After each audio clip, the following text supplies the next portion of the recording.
नमस्कार, आप देख रहे हैं प्रजातंत्र टीवी हिंदी न्यूज चैनल। प्रजातंत्र टीवी हिंदी न्यूज चैनल के सभी दर्शकों को बहुत बहुत स्वागत है। मैं हूं आपके साथ खुशी। आइए शुरुआत करते हैं आज की कुछ खास खबरों से। इंटर स्टेट किडनी रैकेट का क्राइम ब्रांच ने किया पर्दाफाश। किंगपिन और कई कोऑर्डिनेटर सहित 15 गिरफ्तार। किडनी के बदले लेते थे 35 से 40 लाख की रकम। क्राइम ब्रांच की इंटर स्टेट सेल की टीम ने inter state kidney transplant racket का पर्दाफाश किया। इस मामले में किंगपिन सहित 15 आरोपियों को गिरफ्तार किया। इनके पास से 34 fake stamp, 17 mobile, 2 laptop, 9 SIM, luxury गाड़ी, 1.5 लाख रुपए के अलावा फर्जी डॉक्यूमेंट और पेशेंट के फाइल इत्यादि भी बरामद किए गए। यह गैंग दिल्ली, एनसीआर, पंजाब, हरियाणा, मध्य प्रदेश और गुजरात इत्यादि में राज्यों में भी एक्टिव था। गिरफ्तार किए गए आरोपियों में किंगपिन के अलावा हॉस्पिटल के कोऑर्डिनेटर, पेशेंट और डोनर भी शामिल हैं, जिनके पास अलग अलग हॉस्पिटल के ब्लैंक पेपर, लेबोरेटरी के कागजात, पेशेंट और डोनर के कागजात भी बरामद किए। इन्फॉर्मेशन को पुलिस टीम ने डेवलप किया। महिला ने इसके बारे में पुलिस से शिकायत की, जिसने संदीप और विजय कुमार कश्यप सुमित के बारे में बताया था। उसके हस्बैंड के लिए इन लोगों ने 35 लाख रुपए किडनी ट्रांसप्लांट के लिए लिया था। उस मामले में पुलिस टीम ने छानबीन शुरू की और एसीपी रमेश चंद्र लांबा, सत्येंद्र मोहन की देखरेख में इंस्पेक्टर पवन महिपाल के साथ sub inspector Rakesh Kumar, head constable Brajesh, Sunil, Tarun, Vinod आदि ने खुलासा किया। सबसे पहले सुमित और विजय कश्यप को नोएडा से गिरफ्तार किया। उसके बाद संदीप आर्य को और देवेंद्र को गोवा से 5 स्टार होटल से पकड़ा गया, जिनसे पूछताछ की गई तो आरोपी को एक एक करके गिरफ्तार होते चले गए। जांच में पता लगा कि गैंग एक ऑर्गेनाइज मैनेज गैंग की तरह काम करता था। गैंग का एक मेंबर पहले उस अस्पताल में ट्रांसप्लांट कोऑर्डिनेटर के रूप में जॉब पकड़ता था। उसके बाद फिर लोगों से पेशेंट को पहचान करता था जो कि किडनी की बीमारी से सफर कर रहे होते थे। ये लोग दिल्ली, फरीदाबाद, मोहाली, पंचकुला, आगरा, इंदौर, गुजरात के पेशेंट को मुख्य रूप से टारगेट करते थे। सोशल मीडिया के जरिए डोनर का पता लगाते थे और उनके पुअर फाइनेंशियल कंडीशन का फायदा उठाकर 5 से 6 लाख रुपए किडनी देने के लिए तैयार कर लेते थे। ये हमने इंटरस्टेट जो रैकेट बस्ट किया है, इसमें कुल अभी तक लोग 8 गिरफ्तार हमने कर लिए हैं, जिसमें मेन किंग पिन इनका संदीप आर्य था।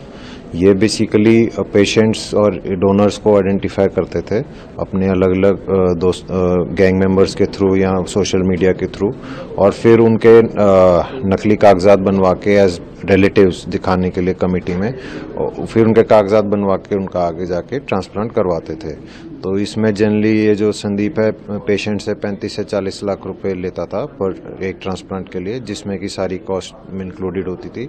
और फिर डिपेंडिंग ऑन दी, अगर कोई आदमी उसको डोनर दे रहा है उसको 1 लाख दे दिया, कोई पेशेंट दिलवा रहा है उसको 5 लाख, और जो कोई अलग से जो एक्चुअल में डोनर है उसको 4 से 5 लाख, जो नकली कागजात बनवा रहा है उसको 50,000, जो पे डोनर को ग्रूम कर रहा है उसको 50,000। तो उस तरह से अलग अलग इन्होंने उस तरह से रेट बांध रखे थे। क्या ये सभी किरदार इन 8 लोगों में ही शामिल है या फिर इनके अलावा भी कुछ है? ये 8 लोग जो हैं इनका क्या क्या किरदार? इन सभी का ऐसे ही रोल डिफाइंड है। कोई कागजात बनाता था, कोई डोनर को ग्रूम करता था, कोई पेशेंट लाता था, कोई डोनर लाता था। कुछ इनमें से 2-3 ऐसे हैं जिन्होंने खुद पहले इनके थ्रू डोनेट कर रखी है, फिर इनके साथ जुड़ गए।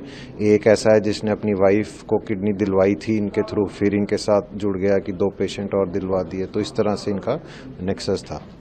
तो सर, ये जो नकली कागजात बनाते थे, कागजात किसके नाम से बनते थे और क्या पूरा प्रोसेस था? कागजात तो जनरली जो पेशेंट है, पेशेंट के कोई रिलेटिव जिसका वो होता है उसको उसके नाम से ही बनते थे एज डोनर। बाकी फिर आगे वो उस हिसाब से उसकी वो नकली जो भी उनको नकली कागजात बनाने होते थे उसका एड्रेस प्रूफ या वो दिखाने के लिए वो सब वो करते थे। तो कमेटी में कैसे पास हो जाती थी? क्या कमेटी के लोग भी इनके साथ शामिल हैं? क्या उनको भी कुछ पैसा वगैरह जाता?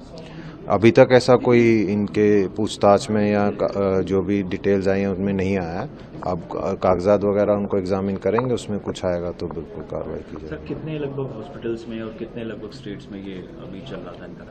ये 11 अस्पताल बताए गए हैं 6 स्टेट में, जिनमें अलग अलग जहाँ पे इनको ठीक लगता था, सूट करता था, वहाँ पे ये कार्रवाई कर देते थे। सर, अभी तक कुछ डोनर्स वगैरह या फिर पेशेंट्स वगैरह से आप लोगों की बातचीत हुई है, उनका क्या कहना है? हमने 5 पेशेंट्स और 2 डोनर को भी ट्रैक कर लिया गया, उनके खिलाफ भी लीगल एक्शन लिया।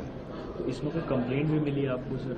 हाँ जी, लेडी कंप्लेनेंट से कंप्लेंट मिली जिसपे केस दर्ज हुआ। क्या कंप्लेंट थी सर लेडी की?